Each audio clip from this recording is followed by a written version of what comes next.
When I bought that little patch of land out on the edge of Willow Creek, I wasn't looking for trouble.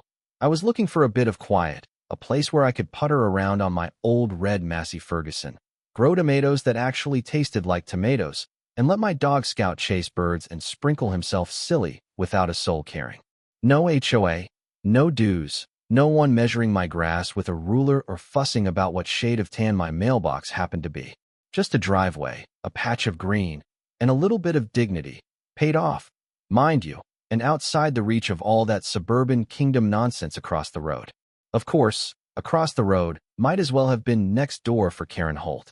That's right, she really was a Karen, silver Lexus, vanity plates, and the sort of smile that made you feel like she was sizing you up for a bill. First week, she slides a courtesy notice into my mailbox, telling me my tractor is an unsightly farm implement, and her HOA takes visual harmony very seriously. I tried to be polite, but you could see in her eyes that what she wanted was a world where folks like me had to get permission to sneeze. Should have known that was just the opening act. The real show started on a Tuesday. I was mulching the drive, Scout snoozing in the shade, when I heard this screech, then a crash. I spun around, just in time to see Karen's Lexus ram straight into my tractor, which, mind you, was parked on my own gravel, 10 feet from the road. Her airbag went off, and for a second she just sat there, dazed, gripping the wheel like she'd just driven into a wall. Which, honestly, she kind of had. I ran over. "Are you okay?" I yelled. She pushed the door open, batting away the airbag like it was an insult. "What did you do?" she shrieked.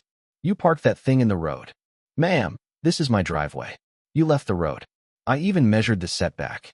She folds her arms, sunglasses flashing. "Well, you'll pay for my bumper. That tractor shouldn't be visible from the street." That's when I almost laughed. "That's not how liability works," I told her. She called the police. Deputies showed up, Mark and his rookie, Alvarez. Mark gave me that "oh boy, not you again" look. We'd met before, thanks to some composting complaints. But let Karen tell her version first. "He's sabotaging the neighborhood with that tractor, putting everyone at risk." Mark scratched his chin, asked to see footage, and I pointed up at my camera. Karen's jaw nearly hit the grass. "That's illegal." "It's my property," I said. We watched the tape together, clear as daylight, her Lexus drifting off the pavement, across my ditch, and slamming right into the tractor. Mark sighed. "Looks like driver error to me, ma'am." She flushed, started yelling about insurance, zoning, how tractors don't belong near residences. I just handed over the county's rural residential map. Tractors allowed, Lexuses not so much. Alvarez snorted, caught himself, and Mark gave me a nod. "You're free to go, sir." But Karen wasn't done, not even close. When the tow truck came for her car, she put on a full show for the driver about my reckless endangerment, waving her arms for an imaginary audience. After she left, Mark looked at me. "She's not letting this go, you know." "Neither am I," I replied, watching the dust settle. That night, as I replayed the footage, I noticed Karen hadn't even been watching the road. She'd been on her phone. Next morning, I found a thick envelope at my gate.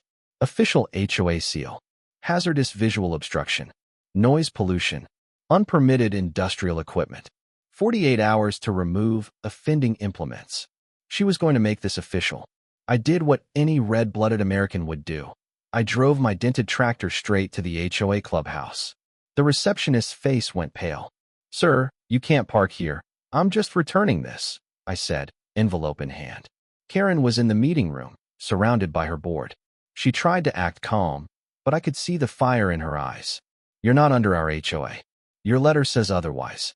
One of the board members, a tired guy with glasses, suggested checking with county zoning. Karen scowled.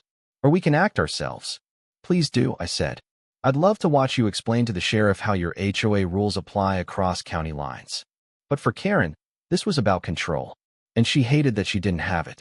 Within a day, the county zoning office called me in. Someone, anonymous, obviously, had filed a complaint, photos and all.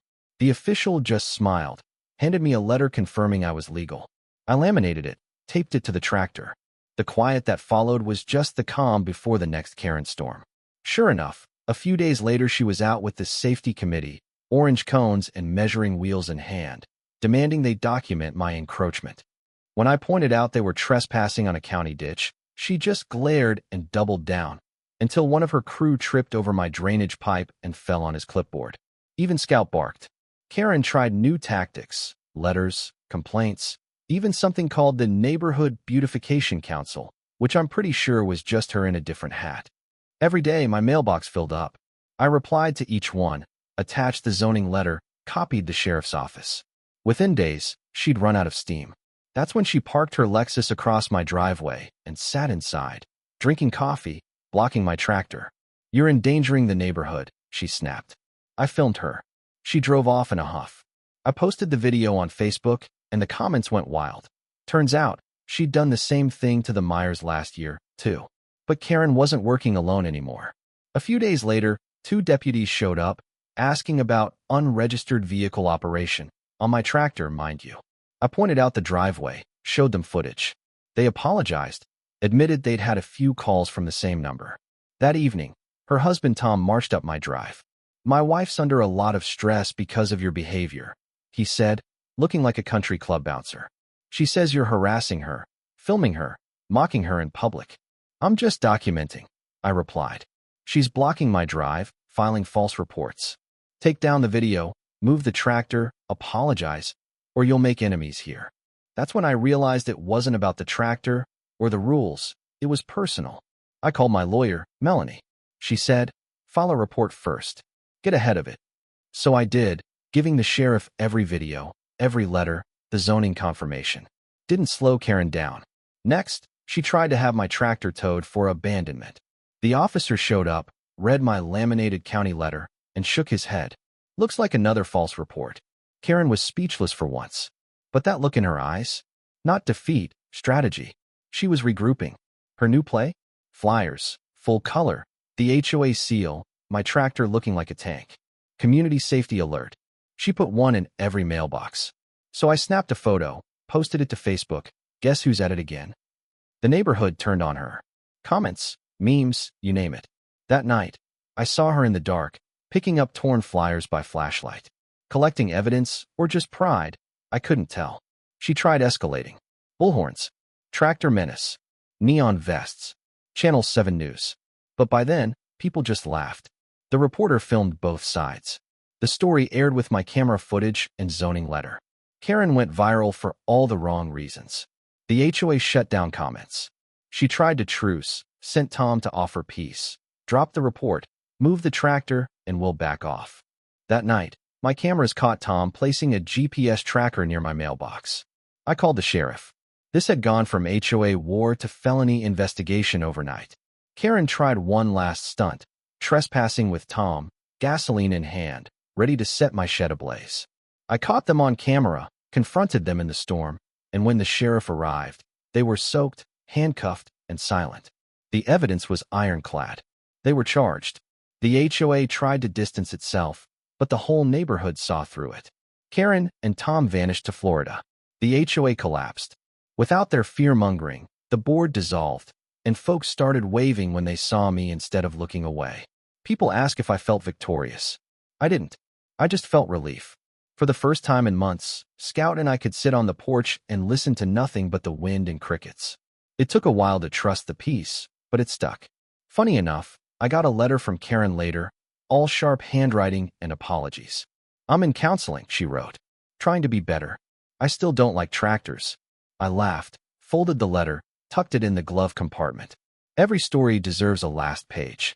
My little farm grew into a real community place. Kids came to learn about gardening, neighbors brought pie. I even got an award for community education. The best revenge, I realized, isn't making your enemies pay. It's outlasting them and building something they could never tear down. So, yeah, Karen hit my tractor twice, called every authority in the book, tried to burn my shed. But in the end, all her chaos just became the soil for something better. I rebuilt, and I'm still here, and every morning, the sun catches on that red tractor like a promise. Sometimes, you win not by fighting, but by refusing to back down. You just keep living, louder and prouder and kinder than before. You know what I mean? That's real justice, far as I'm concerned. Now, let me ask you, if you had to choose, would you fight for your peace, or just let the Karens of the world roll over you? Tell me down in the comments. Was I right to stand my ground, or should I have taken the truce? I want to hear your stories, your battles, your victories. Because out here, sometimes community is just what we make of it, one patch of stubborn ground at a time.